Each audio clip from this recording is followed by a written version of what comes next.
résistance. Quels sont les ressorts de la résistance? Le sens profond de la résistance. Pourquoi finalement, au nom de quelles valeurs je me mobilise? Résister contre qui et pourquoi? Résister contre toute forme de régime totalitaire ou très autoritaire. À se battre pour nos droits et nos libertés, parce que dans beaucoup de pays, justement, tout ça c'est un peu mis à mal.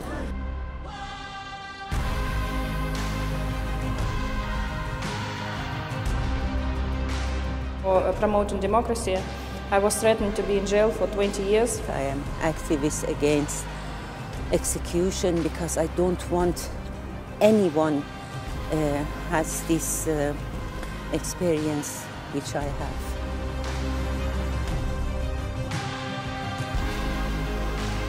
Le rôle de la jeunesse est très important dans cette paix et je m'en vais vous dire que nous jeunes, nous sommes prêts.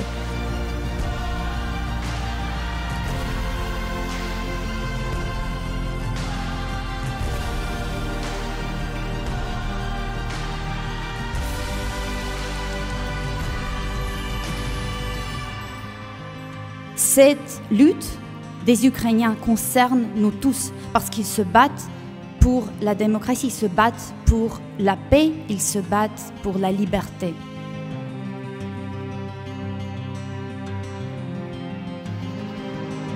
Et c'est pour cela que ces jeunes puissent être inspirés de ce qui peut se faire de mieux en matière de gouvernance publique, de respect des droits, de respect des libertés, et que ces jeunes puissent devenir les vecteurs de la démocratie de demain. Vive la Normandie, vive la démocratie et vive la liberté.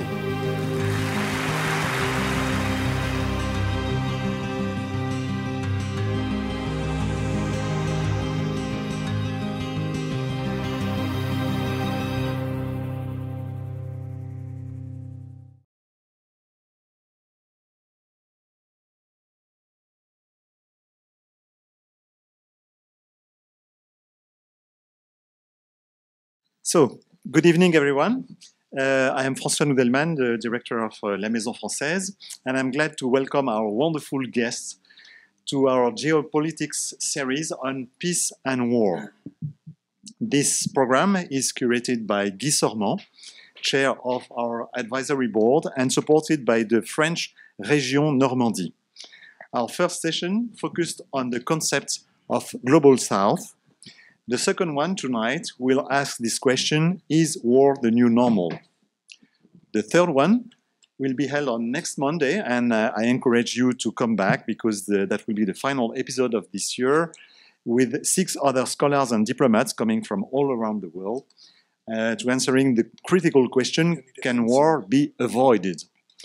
Tonight, Jean-Marie Guehenno has accepted to be our moderator, and I thank him very much. Jean-Marie Guehenno is the director of the Cannes Global Leadership Program on Conflict Resolution and professor at the School of International and Public Affairs of Columbia University.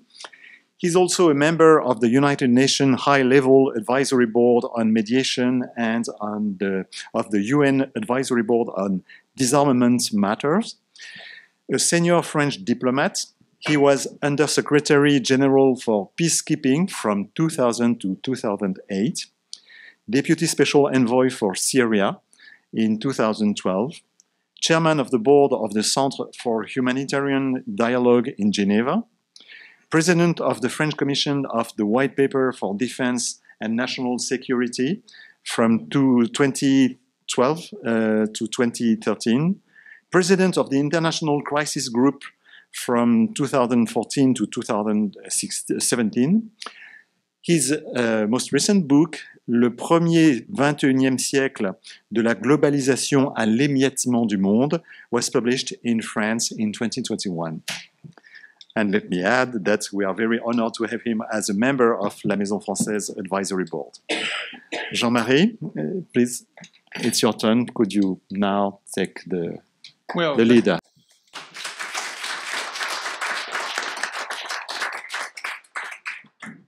Thank you very much for this introduction. You mentioned that this series is made possible by the Région Normandie, which is famous for all the good cheese, the best cheese in the world, but it's also the region where one of the most important battles of World War II took place. is the beginning of the end of World War II.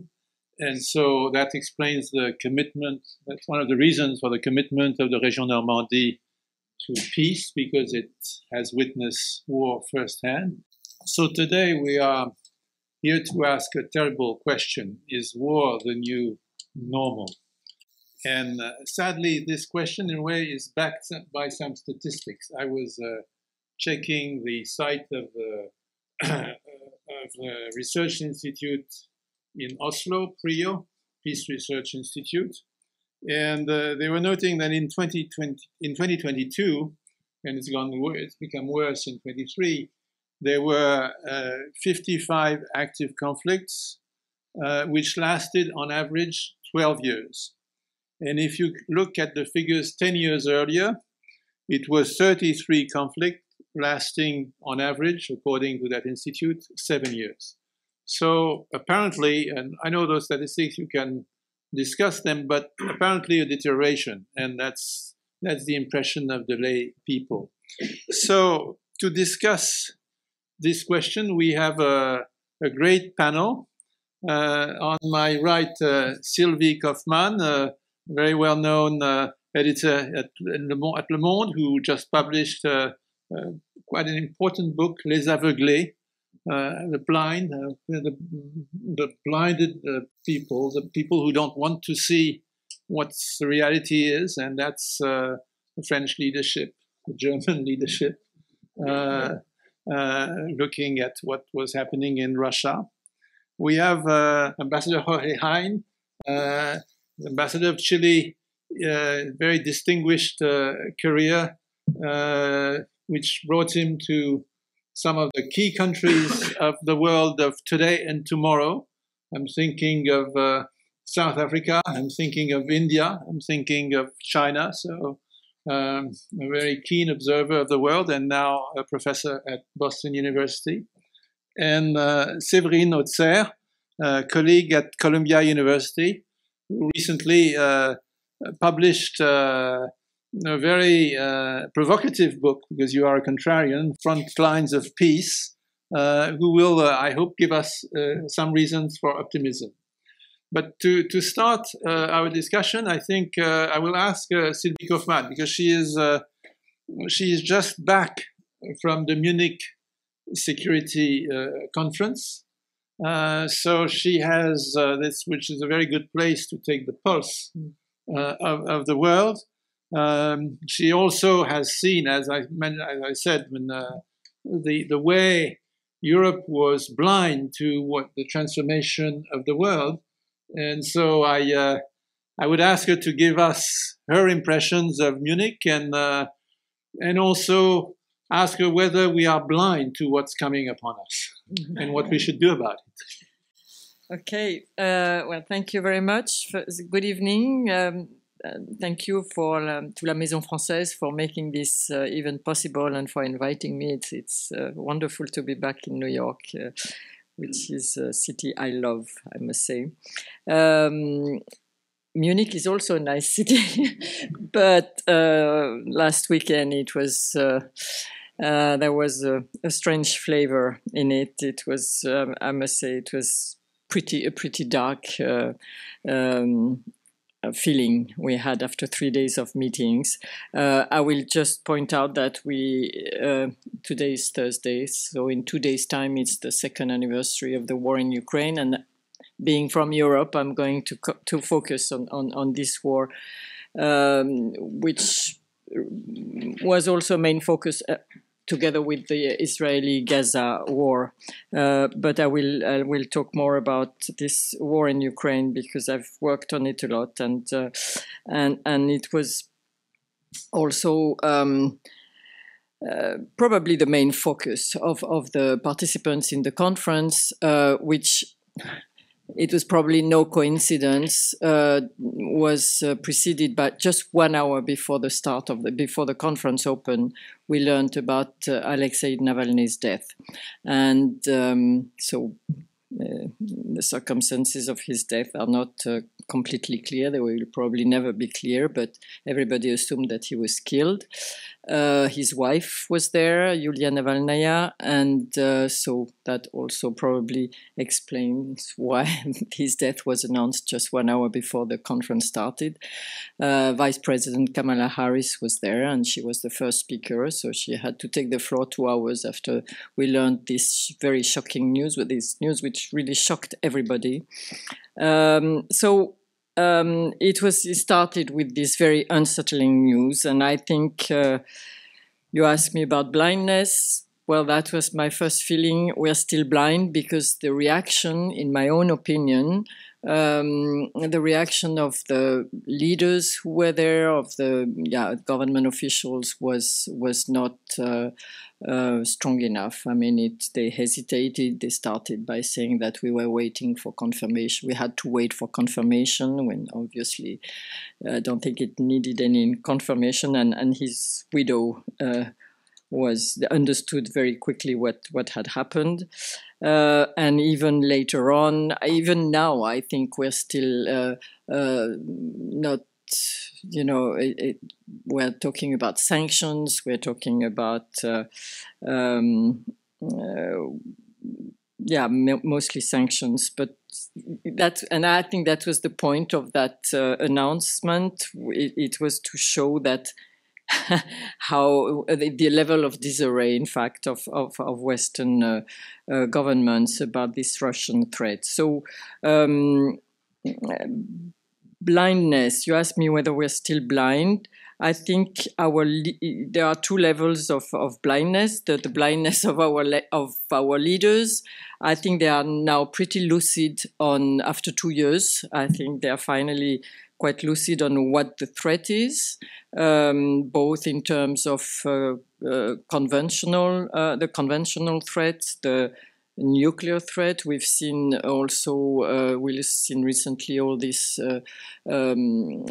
informations or this intelligence about possible development of new nuclear weapons in space, and also about the hybrid threat, which is more and more something that we are aware of and paying attention to.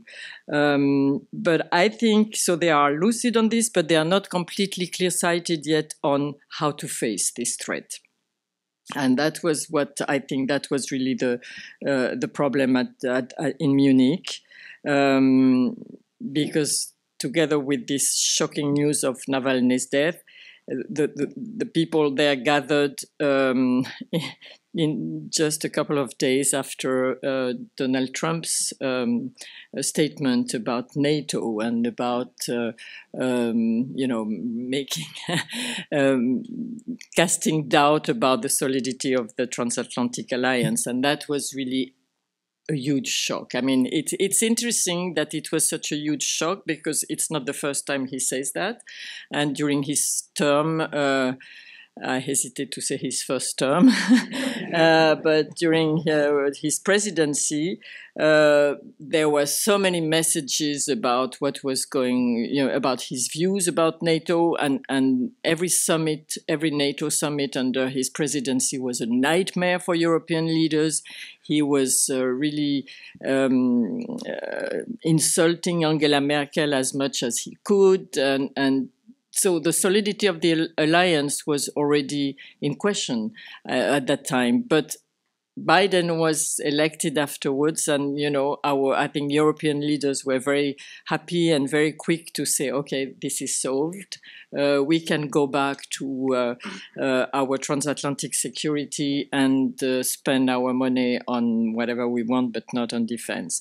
I mean, progress was made, but not quick enough. And then 2 years ago, when Russia invaded Ukraine, so that was finally a wake-up call. But again, we were very slow to realize that this was that it may last. Now we are coming to terms with the idea that this is going to be a long war, that it will probably last for a long time, and that even when it's over, we will have to completely review European security.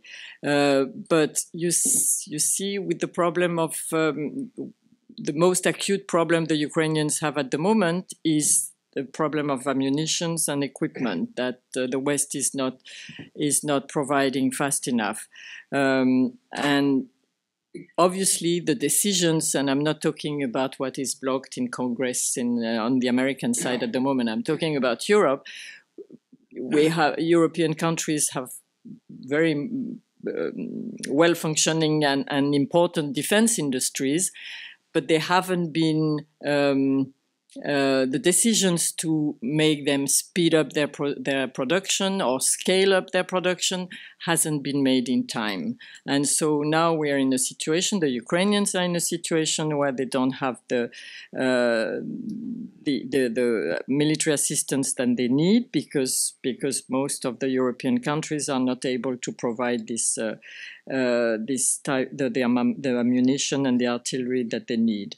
So this level of, you see, this ending the blindness, it's not an overnight decision. It really takes time.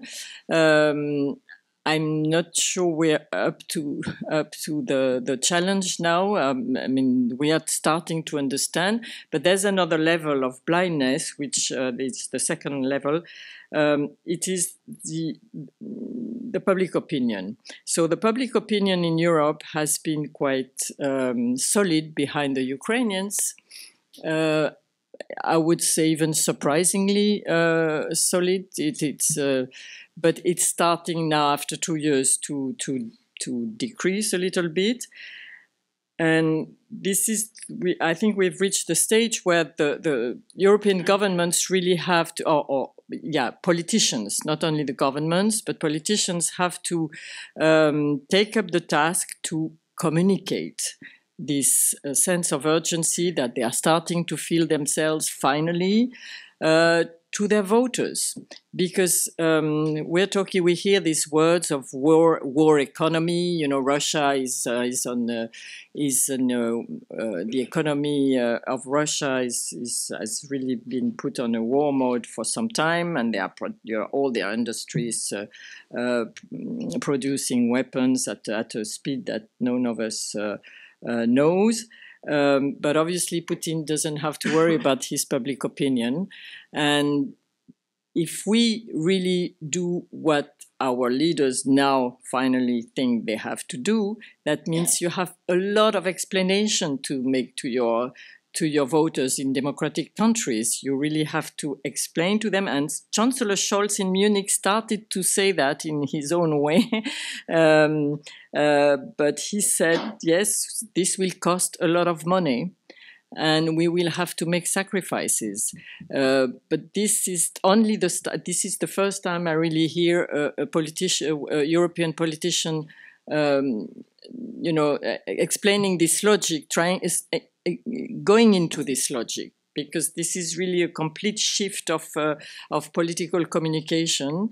In France, for instance, we had the finance minister, Bruno Le Maire, a couple of days ago, who said that, the prediction of economic growth has to be revised. It will be slower than expected, and there will be 10 billion euros to save.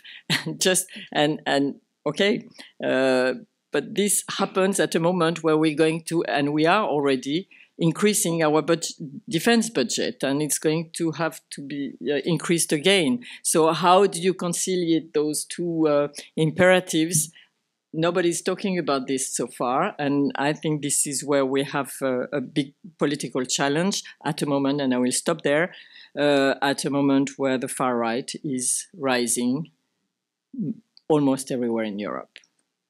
I'm not talking about the United States.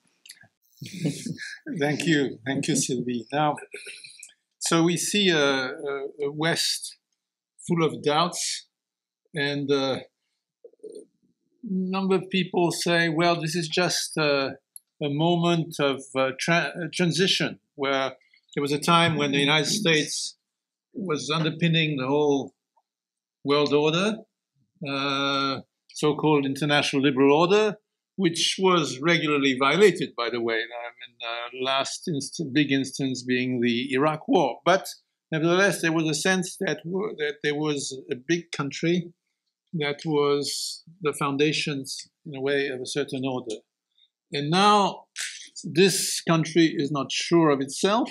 The Europeans, listening to Sylvie, are not necessarily prepared to pick up the slack.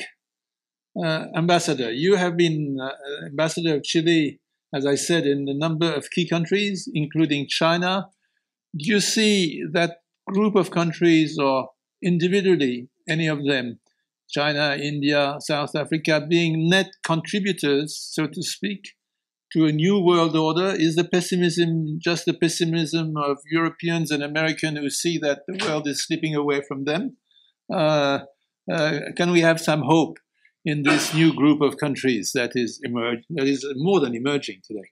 First of all, let me thank La Maison française, Dr. Guy Sorman, François Rudelman, and Courtney Rutherford for the kind invitation to be here this afternoon. I also appreciate the references to Raymond Aron, whom I read when I was a graduate student, and his essays were very pertinent for all of us who studied international relations at the time. And I'm honored, of course, to be with such a distinguished panel and to meet in person Sylvie Kauffmann, who I've been reading for a long time in one of my favorite newspapers.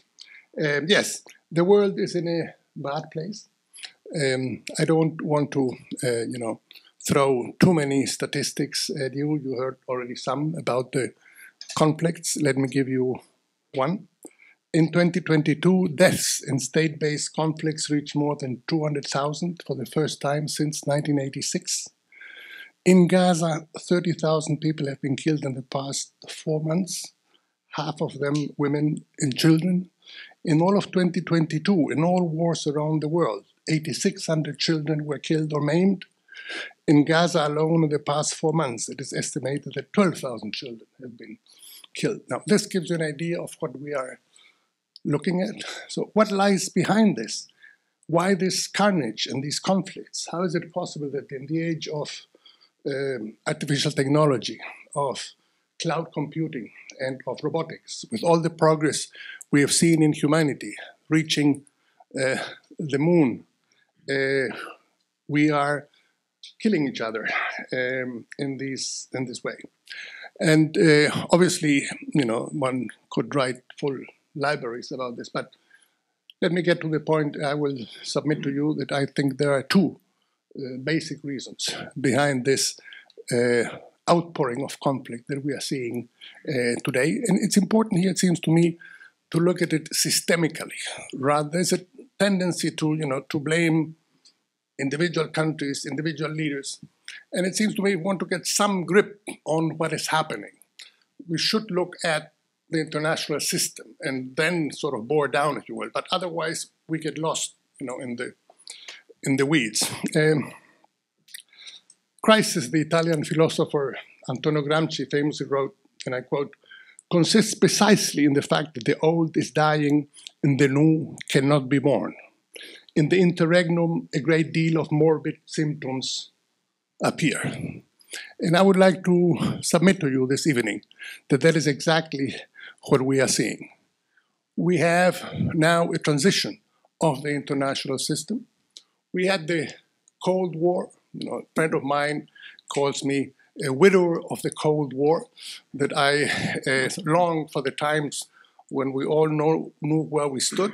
It was a dangerous time, but there were certain rules and they were followed. And in fact, there was no World War III, and it was avoided. Then we transited after the fall of the Berlin Wall and of the dismemberment of the Soviet Union to a different system. Something has been called the unipolar moment, that I would say lasted basically until 2016. In that year, two key events took place: Brexit and the election of Mr. Trump. And suddenly, all bets were off. The countries that had led the establishment of the international liberal order, the United States and the United Kingdom, suddenly started to renege on all the things they had said, talking about fair trade. What is that? And suddenly the United States, that had championed free trade for 70 years, says, we don't believe in free trade anymore. We believe in fair trade. Now, they used to be what Zambia used to say. Suddenly, the United States is saying, on multilateralism, leaving the Paris Accords, leaving the World Health Organization in the midst of the biggest pandemic in 100 years. What Madame Kauffmann just said about NATO. So all bets are off. The system is basically falling apart. And when that occurs, when there are no rules, well, anything happens. Thus, I will submit to you, we had the invasion of Ukraine by Russia. And here, let me elaborate a bit on this, because I think it's very important to understand this. In the part of the world where I come from, there was generally condemnation of the invasion. And you see it, the votes in the United Nations, 145 countries would vote to condemn Russia for the invasion of Ukraine. But the difference came when it came to Western sanctions on Russia. Why should this become a global war? This is a European war. Wars are going on all the time. Who said the United States should be sanctioned because it has invaded Iraq? Who says Saudi Arabia should be sanctioned because it attacks Yemen? No one. So suddenly, Russia becomes the epitome of the enemy, on which all 200 countries around the world should gang up and exclude it from everything. Countries like Brazil, like South Africa, like India, we are not going to be part of this. Why should we? Tomorrow we could be the victim of those kinds of sanctions. So that is one aspect that is important to keep in mind. The other, it seems to me, and that has, again, caused profound concern across the Global South, is the contrast between the response to the war in Ukraine and the response to the war in Gaza. As I said earlier, many more women and children have been killed in Gaza in 4 months than in Ukraine in 2 years. Yet, somehow, in Western countries, that seems to be perfectly logical and acceptable. Whereas Ukraine, on the other hand, is seen as the ultimate sin. Why the both things are very bad. And it seems to me this double standard has done tremendous damage to the cause of the West in terms of a champion of human rights across the world. And people say, well, what is it? The difference is Ukrainians are Europeans, Palestinians are not. And therefore, they should not be defended in the same way that Ukrainians are. And that, it seems to me, goes way beyond Gaza. It's a general message about what the West stands for and has stood for 70 years. And that, it seems to me, is a major concern that we should keep in mind. Now, in this context, it seems to me, what we should look at is the emergence of the Global South that we have seen in the course of the past, basically 2 years. With two colleagues, we published a book that came out in Spanish originally in November of 21, and then in English. This is a paperback edition that's just out. It's called Latin American Foreign Policy in the New World Order, the Active Non-Alignment Option. And what we suggested is that it was time to revive what was known as non-alignment in the 60s and 70s. But now, with a fresh look, it was happening in the 21st century. And what we have seen in the case of Ukraine, also in the case of Gaza, that countries in Latin America, in Africa, in Asia, have looked at these conflicts in a different way, with different perspectives, saying, here we have, once again, the big powers, fighting with each other, and not really focusing on the global issues that we are facing, And so if we try to understand why we are seeing all these conflicts, the big issues, climate change, mass migration, droughts in water, food insecurity, all these things that are affecting the world, that doesn't seem to concern the great powers. What they really want is, who is number one? How do we displace Beijing from here? Or how do we displace Washington from there? And people in the global south say, what is this? We want to survive. I mean, islands in the Caribbean and in the South Pacific may disappear from the face of the earth as a result of climate change. And yet that doesn't seem to figure in the concern of, world leaders of the big powers. So what countries like India, like Brazil, like South Africa are doing is they are saying, we are sick and tired. We are not going to take this anymore. And so they get together in groups like the BRICS that just had its summit in Johannesburg. It expanded, added 6 countries. Argentina declined the invitation, but now it's 10 countries. And obviously these countries carry a lot of weight. The combined GDP in PPP terms of the BRICS countries is bigger than that of the G7. So this is a different proposition here. This is not the old, poor third world of the 20th century. These are countries that have a lot of heft, and they are doing the needful. India had a very successful G20 summit. I was in Delhi shortly before that. Many were skeptical that it would be able to pull it off. President Xi didn't go, President Putin didn't go. At one point, there was a question whether President Biden would go, but he did. And the African Union joined the G20 as a full member, and the meeting was widely considered a success.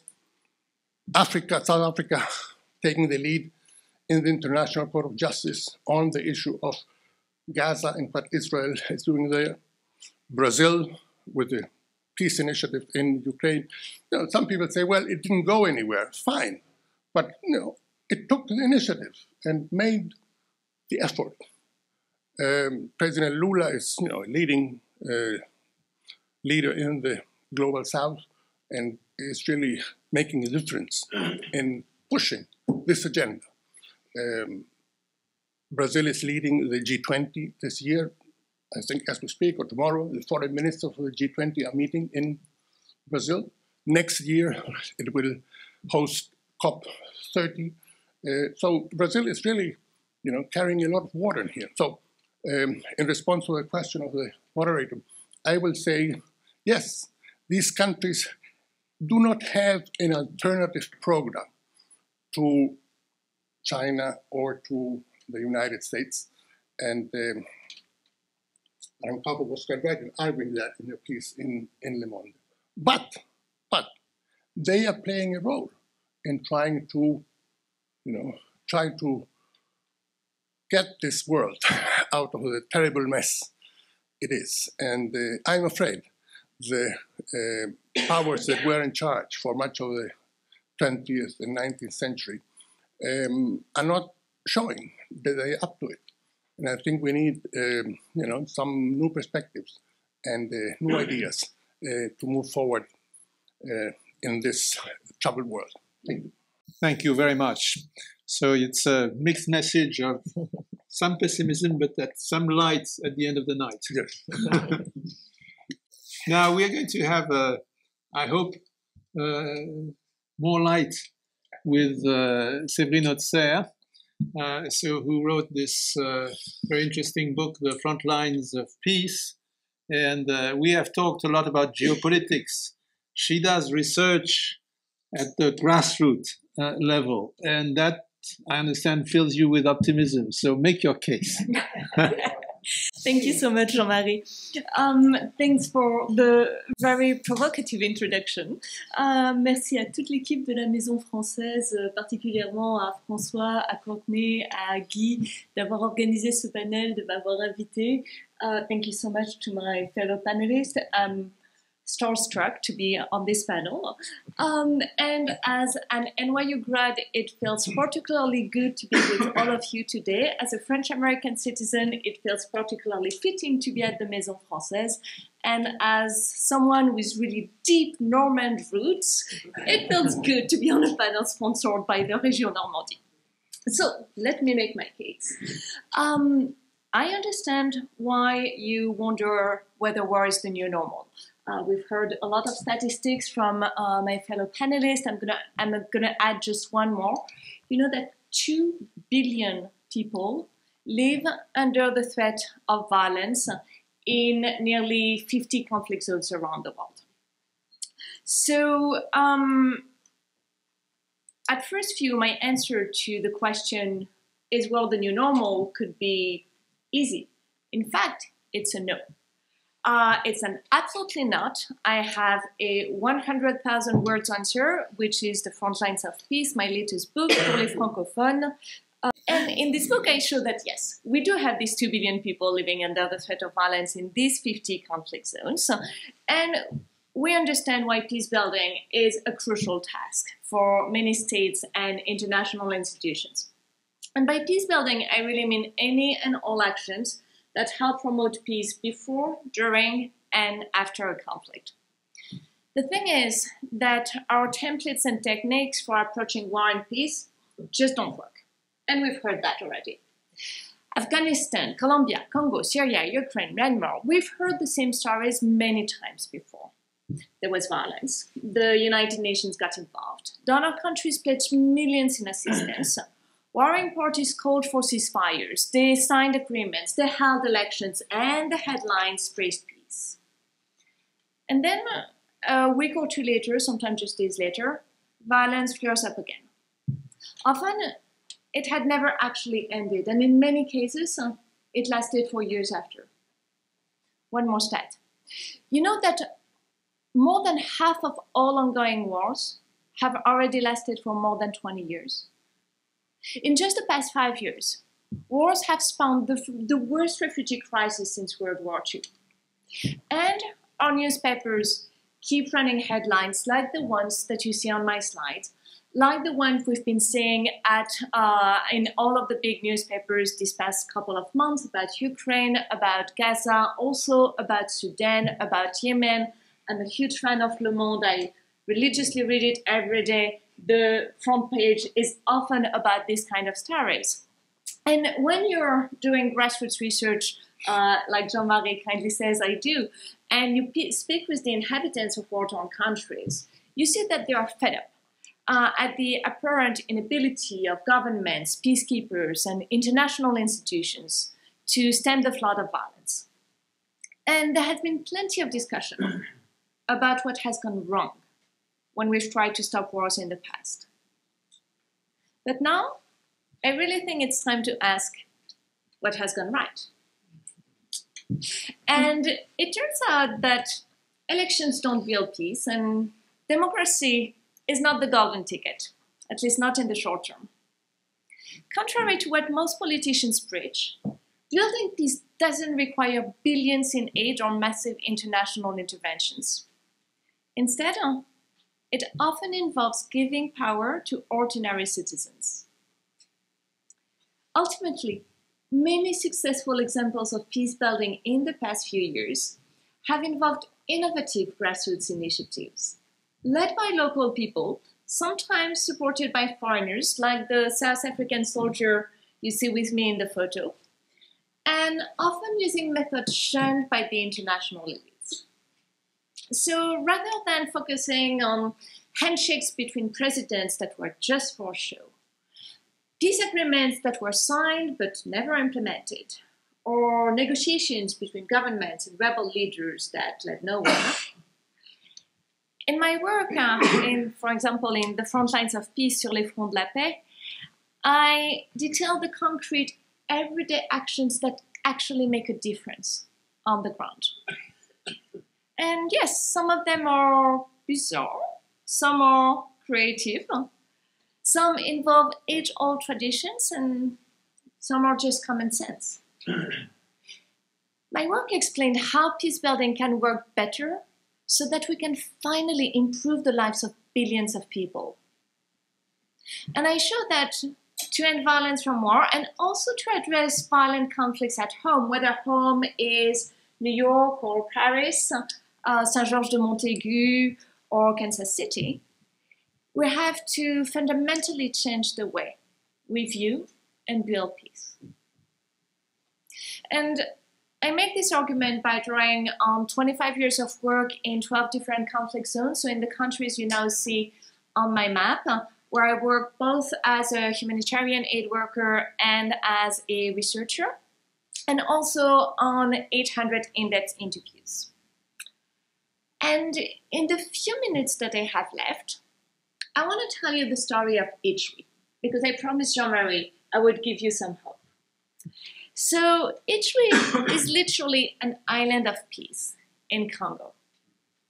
You know that for the past 25 years, one of the deadliest conflicts since World War II has raged around Itri in Congo.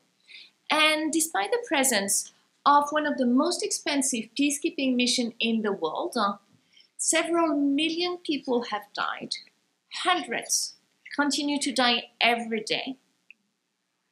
But for the past 25 years, Itri itself has avoided mass violence. So the island is stunningly beautiful, as you can see in this photo I took one day when I was there.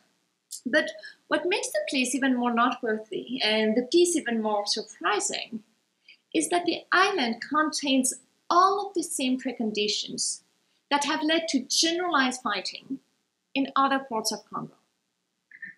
You have a geostrategic location.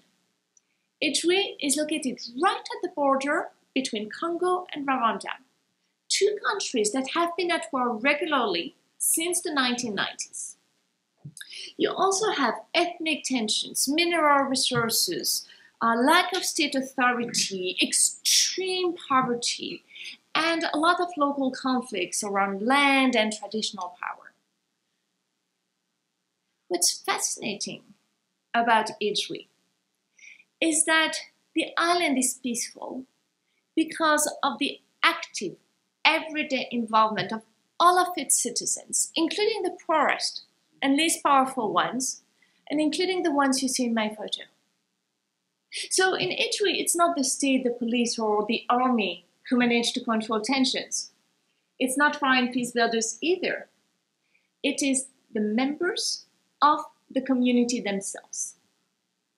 And they do this by fostering what they call a culture of peace, by organizing in grassroots associations and local structures that help prevent conflict, and by drawing on strong beliefs that help deter violence by both insiders and outsiders, such as blood pacts. Blood pacts are traditional promises between two parties who agree never to hurt each other. And I wanted to tell you the story of Itri tonight because it shows that local community resources can build peace better than the outside interventions and elite peace agreements that we've been talking about, and that we can make peace the new normal. And in my work, and especially in this book, The Frontlines of Peace sur les fronts de la paix, I tell many other stories of grassroots activists, local leaders, foreign interveners who have managed to make a difference in war zones. They show that people like you and I, ordinary people, foreigners, but also diplomats, United Nations staff members, donors, embassies, we can all help in this bottom-up peace-building process. Sadly, I also showed that there are significant problems with our current traditional dominant way to build peace, which I call Peace Inc., and which relies on governments, elites, and foreign peace builders, and usually exclude ordinary citizens and grassroots activists.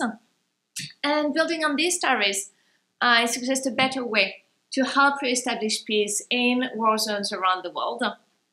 And the conclusion shows how residents of ostensibly peaceful places, like in Europe and North America, can use the lessons from the book to also address violent conflicts at home, ranging from inner city conflicts to political and religious divides, and that together we can actually make peace the new normal.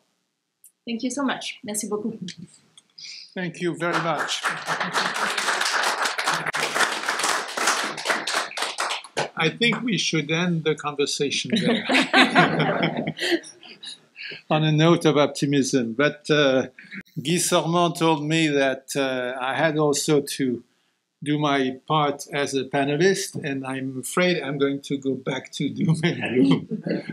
And I'll try to do it briefly so that I do not erase the optimism that was brought by Séverine. So I'll just make 5 quick points. The first, in response to Séverine, is I think the world is less and less a world of islands, that the world has never been more connected, and that this connectivity is often quite perverse. It's connected enough that actions of local actors have global repercussions. Think of the Houthis at the moment, but not connected so much that the big players can control the local actors. The tail often wags the dog. And so that ambiguous situation is quite a dangerous one, and we have multiple examples of that. My second point is about deterrence.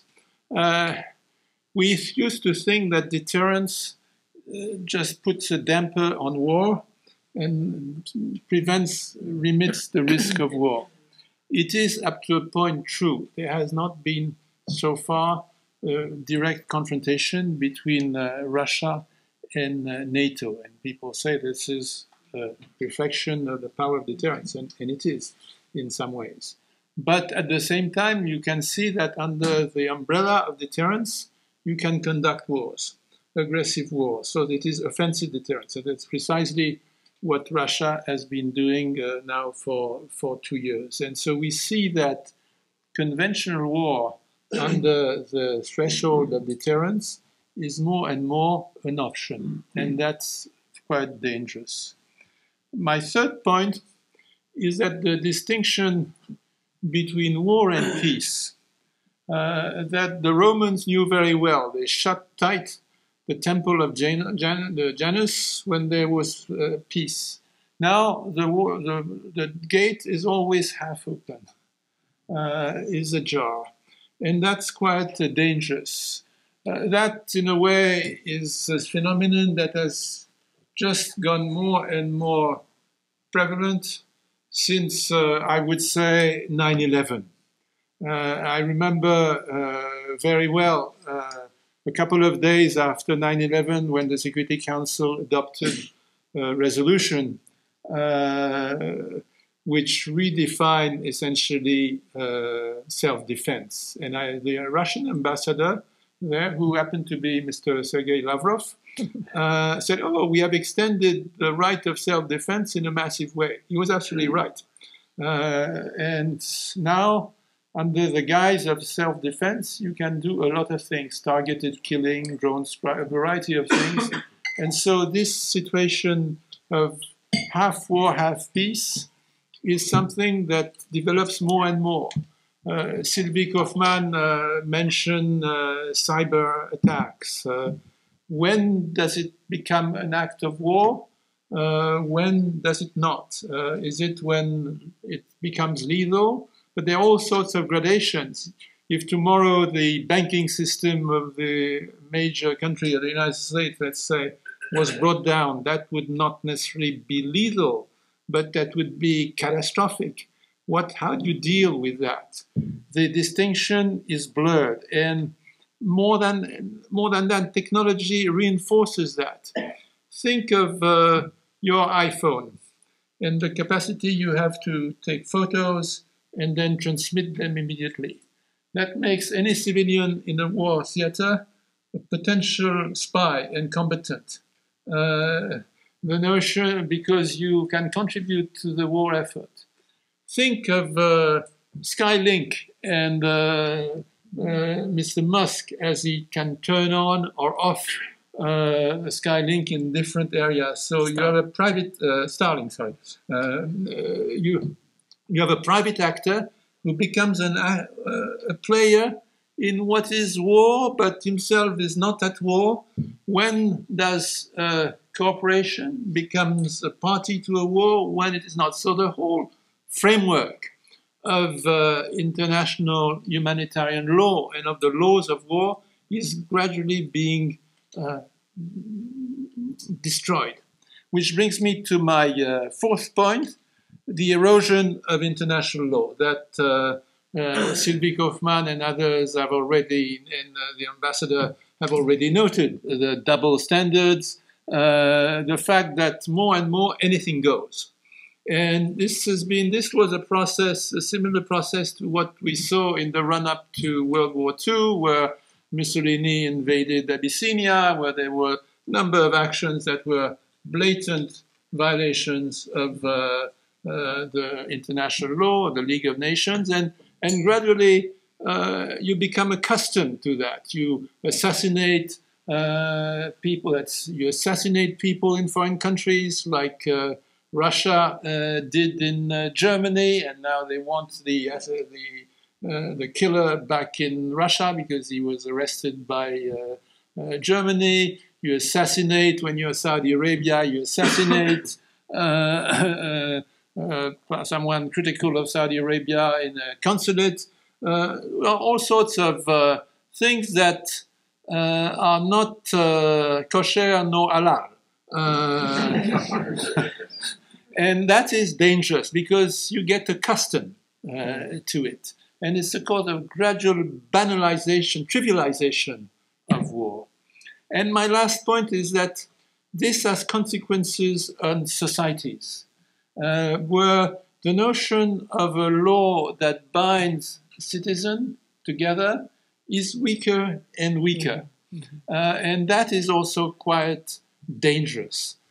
Because it means that the separation also between international affairs and domestic affairs is less and less relevant.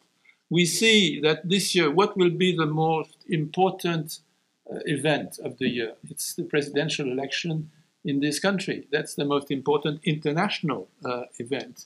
And we see how the erosion of law, I've spoken about the international law, but it's also the erosion of domestic law, the fact that elections are not trusted, that the judiciary system is questioned. So you have a gradual erosion of norms that means that the structures that allow a society to live and a society to interact with other societies is weaker and weaker. So this is a bit of doom and gloom after Séverine, but I think we need to have a more optimistic discussion, probably. So maybe I'll start, Sylvie Kauffmann and Ambassador Jorge Heine referred to your article where you express your skepticism on the possibility for these emerging countries or emerged countries to be the builders of a new order. And so if you are right, the sentence of Gramsci that Jorge quoted, the light tomorrow is still a long way off. Do you, do I agree that the light is still a long way off? Yeah, but the light is probably still a long way off. But I totally agree with Ambassador Heine statement about the Global South. I think this is a crucial problem for, so I'm coming back to this, European war, but I think it's more than a European war, but we can also discuss this because of what is at stake. It's true that it's happening on our continent in Europe, but I think it goes much beyond our continent in terms of achieving the total destruction of the international order if the aggressor succeeds. I think that's what's at stake. But I agree with you that I think the West was completely taken off guard by the reaction of this so-called global South. I see you use this expression, so probably it's for lack of a better one, I guess, because nobody really likes it, but we keep using it. So let's keep it so far, yeah. But it is true that the West shouldn't have been surprised by this skepticism, to say the least, of the global South towards its attitude on the war on Russia's aggression, and it's still probably the West still hasn't completely come to terms with this reaction, and I think it's very difficult to. Apparently, it's very difficult to really, how do you say, develop a policy towards to try to solve this issue. But when I say when I say there's no alternative, I mean this. So the global South is critical of what is becoming a force. Has become a force. It's not is becoming, has become a political force on the world scene and on the diplomatic scene. But it's not offering an alternative, and that's the perfect illustration of what you said, of the Gramsci statement. Yes, it still has to come together and formulate a policy. But coming together is quite a big challenge. I mean, those countries are very different. If you take the BRICS countries, they all have their own agenda, and their agendas sometimes don't concur, right? Don't coincide, and they are even sometimes contradictory. And in this way, the West is much more united, even though we have this issue with the forthcoming presidential election here. But there are also, for instance, if you take India is very comfortable, Indian leaders are very comfortable explaining that they have multiple options, and that, the foreign minister of India, who is a very bright, brilliant man, yes, absolutely. Mr. Jaishankar, he goes to Washington, and he has very interesting and productive and positive conversation with the American leaders. And then he goes to spend 5 days in Moscow, and he meets Vladimir Putin, and he invites him to India. So, I mean, this, I think every big actor. Active non-alignment is all about. But that means you're not a bloc. That means it's not a bloc. Yeah, and every big. And you have big, I mean I say you, the global South has big powers in it. I mean, China and India are some of those part of those competing big powers, and they have completely contradictory interests. So, and so, if we talk about double standards, I totally agree with you, though there's one point which I would disagree with you, is when you say the West defends Ukrainians because they are European, and Palestine, and it doesn't support Palestinians because they are not Europeans. I think it's more complicated than this, but maybe we should. That's another issue. Double standards definitely. There's criticism to address this issue. There's valid criticism, but I think the same can be said of the. For instance, there's a lot to be said about whether Arab countries supported the Palestinians. Whether the countries which engage in those Abraham Accords completely erasing the Palestinian issue, maybe they also had double standards, So I think I'm not sure I see. I'm offering a light of hope here. I'm afraid not, but I think we're really in the middle of this big, as you say, transition or trauma or disorder or disorganization or dismantlement, and the difficulty is at what point we are going to pick up the pieces and build something else. And I love Séverine's description of this bottom-up piece. But if I take the example of the Ukrainian war, I mean, I would love Russian citizens to start to gather together and build peace, you know, in villages and in islands, that would be wonderful. I mean, I think we are centuries and hundreds of miles from that. So, yeah. Yes. It's important, it seems to me, here to keep in mind two things. One of them is sort of what we might call the tectonic shifts that undergird this crisis that we are living in. The G7 represents less than 10% of the world's population. So we're talking about a very small sliver of the 8 billion people that conform humanity. We look at the BRICS, well, I think it's 46%. So, I mean, it's important to keep things in mind. And that, of course, in the past, you could talk about population, but not about wealth. Well, today, we are in New York City. There are more billionaires in Beijing than in New York City now. That tells you something about the wealth shift that we have seen from the North Atlantic to the Asia Pacific. So these are very significant trends. Some people talk about the Asian century, that this will be the Asian century. Now, this shocks many people. The 19th century was in some ways the British century. The 20th century was in many ways the American century. So the notion that suddenly this might become the Asian century strikes many people as odd, but that is where we are going. And in that sense, it seems to me, these shifts in world order that we are seeing, you know, some people say demography is destiny, cannot be ignored. And they speak to more than simply the shifting politics of the time. And in that regard, the initiatives of, you know, countries like India.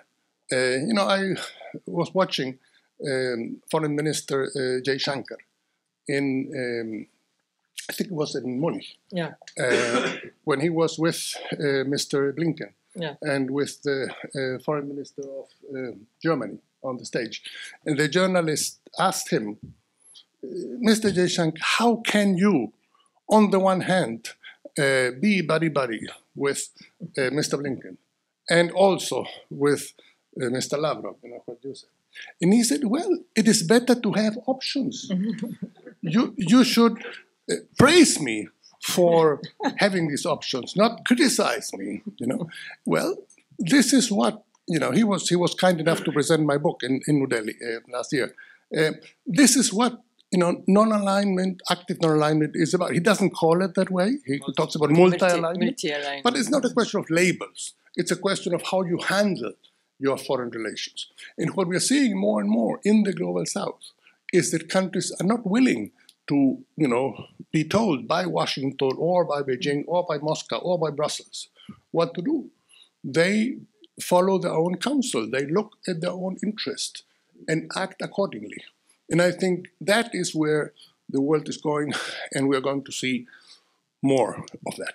Okay, so now in this more flexible world, Séverine, how do we leverage this power of the grassroots so that you can overcome the skepticism of Sylvie Kauffmann or myself, I must say? So I'm basically saving the world in 2 minutes? Yes. Okay, easy. I'm going to start by answering your first point where you were saying, well, actually, we don't live in a world of islands anymore. And yes, absolutely. That's why I said that Italy is just one. It's my favorite example. But I tell many other stories, and it relates to the whole question of, are we talking about just tiny places that have built peace on a micro scale, or are we talking about something much bigger? And so my other favorite example, to show that we're talking about something much bigger, is Somaliland. Does any of you know about Somaliland? No? Yeah? Yes. Okay. So for the, I see one person nodding and everybody is like, interesting. So there is a really interesting contrast between Somalia. So Somaliland is an autonomous region in the north of Somalia. Somalia is incredibly violent. You know, it's in Africa. It has some of the highest rankings in some of the world's least desirable categories, like most corrupt country, second most failed state, etc., etc. And then on the other hand, you have Somaliland that has experienced a really, really bloody independence war with Somalia and deadly independence war with Somalia in the 1990s. 90% of the cities were destroyed. I mean, it was horrible. But for the past 30 years, there has been virtually no violence in Somaliland, very little terrorism, and this autonomous region now has a functioning state structures, some kind of functioning democracy as well, and decent public services. And what's really interesting about Somaliland is that, okay, I wish I had my map on the screen, but imagine Somalia and Somaliland. Somaliland is as large as Syria, to give you a sense of how large the territory is. As large as Syria, the territory is as large as North Korea. In terms of population, we're talking about 3.5 to 4 million people. So it's a population that's comparable to the population of Bosnia. And what's fascinating, again, about Somaliland is that when you look at the contrast between Somalia and Somaliland, of course there are many differences, but the main reason why we still have war in Somalia is because Somalia went through the traditional top-down approach that was led by outsiders and that focused on elites, governmental elites based in capital cities and headquarters, while in Somaliland, it is people themselves. It's Somalilanders themselves who have built peace and who have maintained peace for the past 30 years. So Somaliland shows that even if we don't live in a world of island, we still have hope. And just to keep the hope going, I'm going to answer Sylvie, who said, but you know, in Ukraine, do you see people... In Russia. In Russia and in Ukraine, actually you do. The thing is that we're not looking at them. I haven't done research in Ukraine and in Russia on the ground, so I usually refrain from talking about places I haven't been to and spent time in.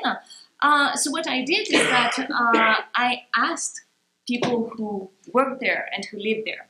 And actually, they invited me a couple of years ago, just before the Russian invasion. We had no idea it was going to happen, of course. But they invited me, a group of activists invited me to present the argument that I just told you, what would become the Frontlines of Peace book.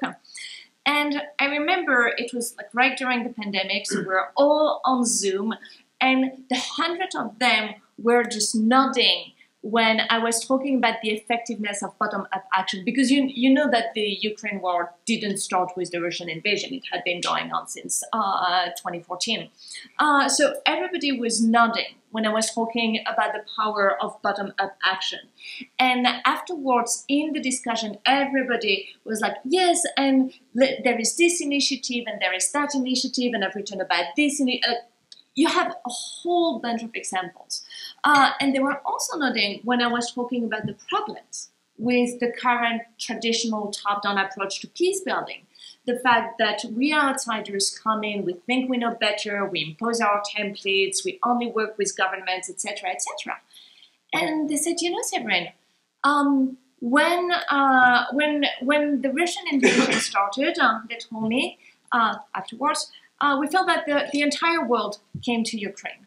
Like everybody has come to our country. We have, I think they mentioned like 2,000 non-governmental and international organizations, like every single country being there.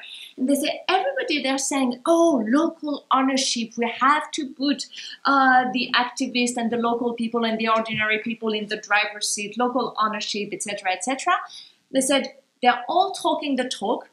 Two of them walk the walk. 2 out of 2000. So I think there is hope if we follow these two people. Good. So now I'm going to open it to the room, to the audience.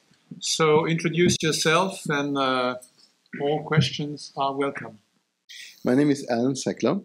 I'm a former UN staff member and worked in peacekeeping operations, in particular in Congo and in Haiti and other places, also ex-Yugoslavia and Western Sahara. And what struck me was the fact that I saw massive corruption at the highest levels. And outsiders, the Western democracies, remain silent. And I think it has damaged a lot the idea of democracy in countries such as Haiti. In Haiti, when you spoke to people in the mountains or in the slums and asked them what was the best period of your life, they answered Papa Doc, which I found rather shocking. If you remember 100,000 corpses around the country, etc. But they said yes, but there was more electricity. There were roads, there was security, yeah, because there were no criminals. So my question too is, should we not, as Democrats, start to have a much more creative and strong approach to fighting massive state corruption? I'm thinking of Congo. I was told by Congolese friends that the parliamentarian earns, again, this maybe has to be corrected, $21,000 a month, which is 300 times more than a teacher. And I'm not sure that the soldiers are being paid, or the police officers are being paid, and they have to repulse. They are the ones who fight the wars in the East and elsewhere. And I'm not sure that they are ready to fight for such regimes. So should it not be, is it not time now for the Democrats and the core Western nations to take action on that and get out of their silence? So let's collect a few questions and then... My name is Dr. Edward Powers, and it's an honor for me to be here tonight. People hear the last name Powers and they say, oh, that's an Irish name. I said, that's true, but it actually comes from the French Norman, I'm in the right room, which is le pauvre, meaning I'm poverty. Before medicine, I started out at the Georgetown University School of Foreign Service. And I can remember in 1958, my first course was Development of Civilization with Professor Carroll Quigley, probably the best professor I had, and Bill Clinton agrees with that. And the first week of school, he said, the age of the superpowers is over. Okay, we're now entering into the time of global warfare. I have two questions. Number one has to do with what was brought up, the concept of democracy. My granddaughter is a freshman at Northeastern in the Global Scholars Program, and she spent her first semester in London. And the question that was asked on her final was, your definition of democracy. And one of the people she mentioned was the professor at the University of Chicago, John Mersheimer. And people who have read about him know that he talks about realism. His solution to the Ukrainian crisis would be to work out a deal, okay? Let Russia have the Eastern Territory. Crimea has always been with Russia going back to Catherine the Great. So I'd like to hear what your concepts are on that. And I've traveled, I speak Russian, I've traveled all through the former Soviet Union, Ukraine, the republics, all of that. Second part is, I find it hard to believe, and I had dinner with Sergei Lavrov 25 years ago when he was at the UN. I find it hard to believe that there was no warning from Sergei Lavrov to our State Department that, you better get your people out of the Ukraine, okay? The CIA people, okay? The military people, or you're going to have a big problem. So I guess that's a twofold question. Thank you. I'm Maison, came from South Korea. I have two questions, and first is regarding technology, because we are living in technology that has a lot of effect of misinformation and biases. And I would like to ask, how can we build peace in digital era in government aspect and individual aspect? And my second question is about educational system in this era. Well, I'm Generation Z, but I can watch a lot of people being more individualistic and being more on empathy. And when I think about the solution for peace building or other things, I can say only individual can decide whether this information is right or wrong, or whether he or she can act right based on their information and other social connection.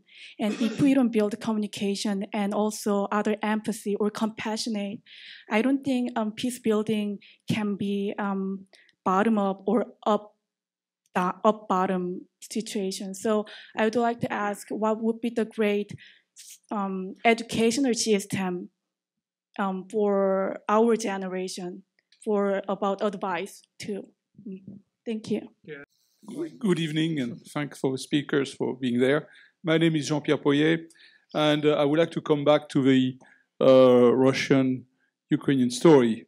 Unfortunately, there always be wars and a number of wars, and you can have statistics and so on, but since the Romans, it's been like that, and probably we can document it through the whole history. But what is particularly worrying is the fact that a big superpower with the biggest nuclear arsenal on Earth is engaging, I would say, in a normal type of war that you would expect with two countries warring, for certain type of things.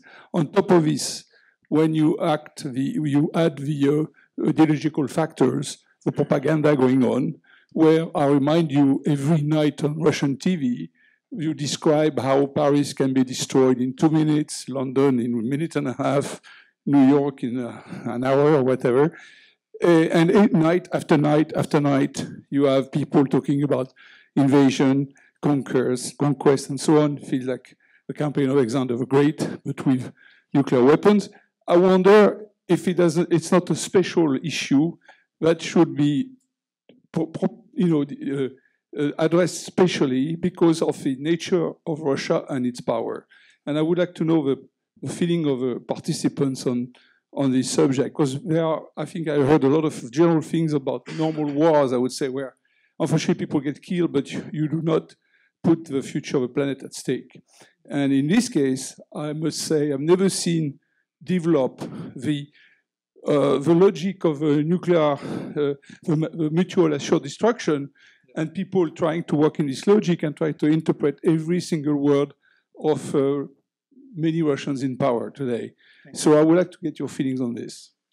Thank you. So normally we should close now, but I think we have very good questions. I suggest that each panelist answer 1 or 2 questions. I mean, the questions that are of most interest to the panelists. I would assume, Séverine, that maybe you could, Congo was mentioned and corruption. You certainly have views on that. Actually, I wanted to go to the question of education, which was, I think, directed at me as well, but I'll answer the two. So we actually had 2 questions about democracy, and very briefly, I think what we really need to think, you remember when I did the presentation, I was like, we have to change the way we view and build peace. And one of the things that I really demonstrate in my work is that currently we're trying to think of a package deal. And when we arrive in a place like Congo, we're like, okay, we're going to bring you peace, democracy, human rights, gender equality, anti-corruption, and good governance, etc., etc. And what I show is that first, these things don't necessarily go together. And sometimes, actually, when you try to promote democracy, you end up undermining peace. And Congo has been an example of that. There have been many examples in the world. So I think we need to be very clear about what we're talking about. And when we say democracy, do we mean only organizing elections like we've done in Congo? Or do we think about what makes democracy work, like freedom of speech, freedom of expression, etc., etc.? I would argue that we don't have democracy in Congo or in Haiti or in places like that. We have elections, and it's different. Anyway, so that's the first thing. It's being very clear about the fact that there are trade-offs, that sometimes we cannot have everything together. We cannot have peace, democracy, human rights development at the same time. And we should stop lying to people we're trying to help. But we should, okay, that's the first point. The second point on education is follow the role model. Don't lose hope. In the book, I was telling, the Front Lines of Peace, it's a book about hope. It's a book about ordinary and yet extraordinary individuals, organizations, communities who have found a better way to build peace and to end wars. And of course, we need to work with governments, we need to work with elite, but we need also to realize the power of ordinary people and of young people like you.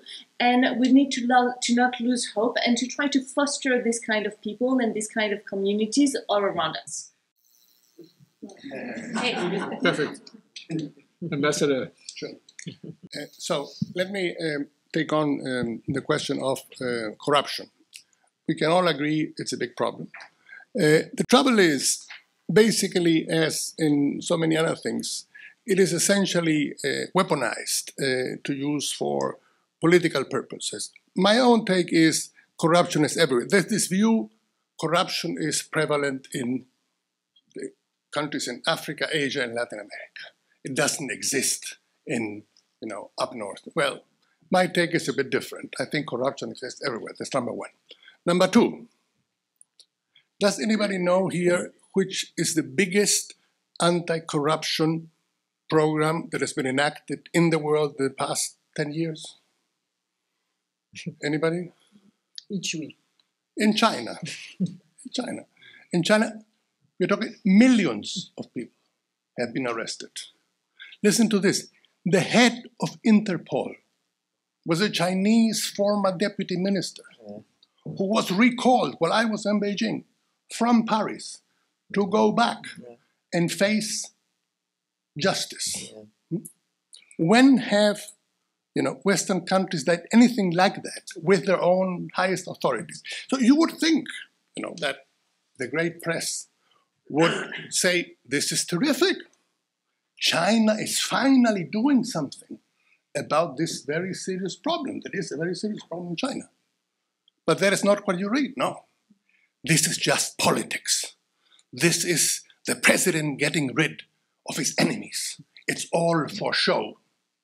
So, in the end, this argument about corruption is basically weaponized against those you consider your adversaries, rather than taken seriously and act on it. Now, on the question of Russia and Ukraine, this is thing on the so-called rules-based order. This has been violated, and so this is very serious. Come on. War in Yemen, 8 years, 250,000 dead. Saudis largely using weapons provided by NATO states. Nobody said anything. It's par for the course. But now, the whole rules-based order is in danger. Something must be done about it. Why? Well, it's in Europe. Therefore, it is very serious. As long as it happened in the Middle East, in Africa, Asia, who cares? Doesn't matter. But if it happens in Europe, well, the whole world must take action. This must become a global war. All 200 countries must act in an embargo against Russia, something that had never happened before in all of human history. So forgive me. I take this with a, grain of salt. So I have no. You will have the last word. So I don't have. I don't have the last one. The difference this time, if I may, is that the one country launching this war is a permanent member of the Security Council of the United Nations, one of the 5, and it is supposed to guarantee peace and international law. So this is why I'm saying that it's the stakes are beyond the European continent. But I think we have buried the international order. So very briefly about the questions about Russia and Ukraine. I'm not sure I understood very well, but you asked whether there was warnings of Lavrov to the Americans. I think the Americans didn't need warnings because they had very good intelligence. They knew. I mean, the Americans and the British were the ones saying for a few weeks before the full-scale invasion that there would be full-scale invasion, and the Europeans didn't want to believe them.